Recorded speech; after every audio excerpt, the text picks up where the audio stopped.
um estudo publicado em uma das revistas científicas acadêmicas mais prestigiadas do mundo revelou como o coronavírus se comporta aqui no Brasil. Além disso, foram analisados como o isolamento social e as medidas de distanciamento ajudaram a diminuir o contágio entre as pessoas. Um pesquisador de Rio Preto participou desse trabalho.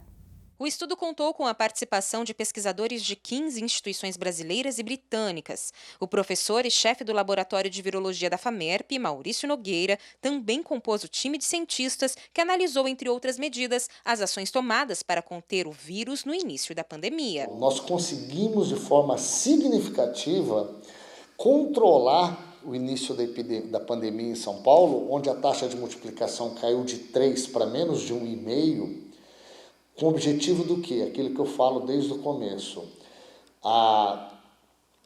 O lockdown, as medidas de distanciamento tomadas em março nunca tiveram o objetivo de controlar. Elas tiveram o objetivo de comprar tempo para permitir o sistema de saúde funcionar. O trabalho foi feito entre março e abril deste ano em 85 cidades brasileiras. O estudo foi apontado pela revista Science como sendo o maior realizado sobre vigilância genômica da Covid-19 na América Latina.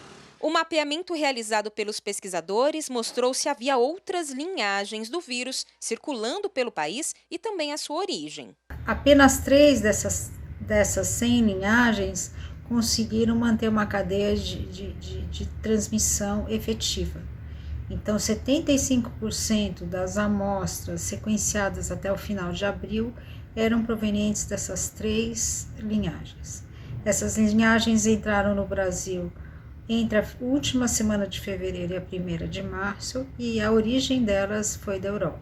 Darlan está em Oxford, na Inglaterra, e foi um dos pioneiros no estudo. Ele ressalta que, além do mapeamento genômico, as medidas de distanciamento também foram analisadas pelo grupo. Depois dessas medidas que foram implementadas, como proibição de aglomerações, fechamento do comércio não essencial, esse número ele reduziu de mais que 3 para menos de 2, ou seja, no começo da epidemia, uma pessoa infectava mais de 3 pessoas, e agora, uma pessoa infectada transmite para menos de 2 pessoas. Estudos como este são importantes para que a classe científica e os governos possam juntos encontrar a melhor saída no combate ao coronavírus. Infelizmente, a epidemia não vai parar de crescer por enquanto, porque esse número ainda não é menor que 1, né?